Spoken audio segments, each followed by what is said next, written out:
2026 সালের ইতালির ডিক্রেটো ফ্লাসি click day আবেদনের রিসিভ কপি বা রিসভোটা হাতে পাওয়ার পর সেটি আসল কি না তা নিশ্চিত হওয়া অত্যন্ত জরুরি। বর্তমানে প্রযুক্তির অপব্যবহার করে অনেক ভুয়া রিসিভ কপি তৈরি করা হচ্ছে। আসল রিসিভ কপি চেনার এবং যাচাই করার প্রধান উপায়গুলো নিচে বিস্তারিত দেওয়া হলো। রিসিভ কপির কারিগরি বৈশিষ্ট্য যাচাই। আসল পিডিএফ ফাইলের কিছু নির্দিষ্ট বৈশিষ্ট্য থাকে যা এডিট করা ফাইলে পাওয়া কঠিন। ফাইলের সাইজ সাধারণত অরিজিনাল রিসিভ কপির সাইজ 33 কেবি 33 কিলোবাইটের আশেপাশে হয়ে থাকে।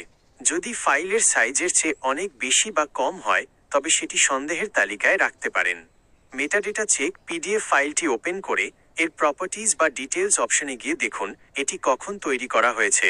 যদি ক্রিয়েশন ডেট এবং মডিফিকেশন ডেটের মধ্যে বড় পার্থক্য থাকে বা কোনো এডিটিং সফটওয়্যারের যেমন ফটোশপ, ক্যানভা নাম থাকে তবে সেটি নকল হওয়ার সম্ভাবনা বেশি। ফন্ট এবং অ্যালাইনমেন্ট। আসল কপিতে নাম, পাসপোর্ট নম্বর এবং সময়ের ফন্ট একদম একরকম থাকে। কোথাও যদি লেখা একটু বেশি গাঢ়, বোল্ড বা লাইন আঁকাবাঁকা মনে হয় তবে বুঝবেন সেটি এডিট করা। 2. আবেদনের সঠিক সময় টাইম স্ট্যাম্প।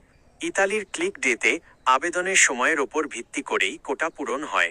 2026 সালের মূল ক্লিক ডেগুলো ছিল 12 জানুয়ারি কৃষি, 9 ফেব্রুয়ারি ট্যুরিজম, 16 ফেব্রুয়ারি নন সিজনাল এবং 18 ফেব্রুয়ারি ফ্যামিলি কেয়ার ডোমেস্টিক।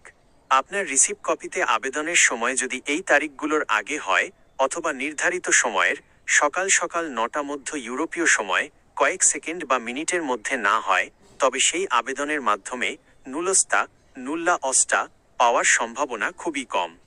3. পোর্টালের মাধ্যমে সরাসরি যাচাই নিয়োগকর্তার মাধ্যমে। এটি সবচেয়ে নিশ্চিত পদ্ধতি। আপনার ইতালিয়ান নিয়োগকর্তা বা স্পন্সর তার এসপিআইডি ডিজিটাল আইডি ব্যবহার করে সরকারি পোর্টালে লগ ইন করে আবেদনের অবস্থা দেখতে পারেন। অফিসিয়াল পোর্টাল servizi.dlci.interno.it এর লিঙ্ক। স্পন্সরকে বলুন তার ড্যাশবোর্ডের একটি ভিডিও রেকর্ড বা সরাসরি স্ক্রিনশট দিতে যেখানে আপনার নামের পাশে ইনভিয়াটা, জমাকৃত স্ট্যাটাস এবং একটি ইউনিক আইডি নাম্বার দেখা যাচ্ছে। 4. বারকোড এবং আইডি নম্বর। প্রতিটি রিসিভ কপিতে একটি নির্দিষ্ট আইডি নম্বর এবং বারকোড থাকে। এই নম্বরটি স্পন্সরের ড্যাশবোর্ডে থাকা নম্বরের সাথে হুবহু মিলতে হবে। সতর্কতা, রিসিভ কপি হাতে পাওয়া মানেই ভিসা পাওয়া নয়। এটি শুধুমাত্র আপনার আবেদনটি সিস্টেমে জমা হওয়ার প্রমাণ। কোটা খালি থাকা এবং যাবতীয় তথ্য যাচাই সাপেক্ষে ইতালিয়ান সরকার পরবর্তী 60 দিনের মধ্যে নুল্লা অস্টা বা ক্লিয়ারেন্স ইস্যু করে। আপনি কি আপনার আবেদনের ক্যাটাগরি সিজনাল বা নন সিজনাল অনুযায়ী বর্তমান কোটার অবস্থা সম্পর্কে জানতে চান?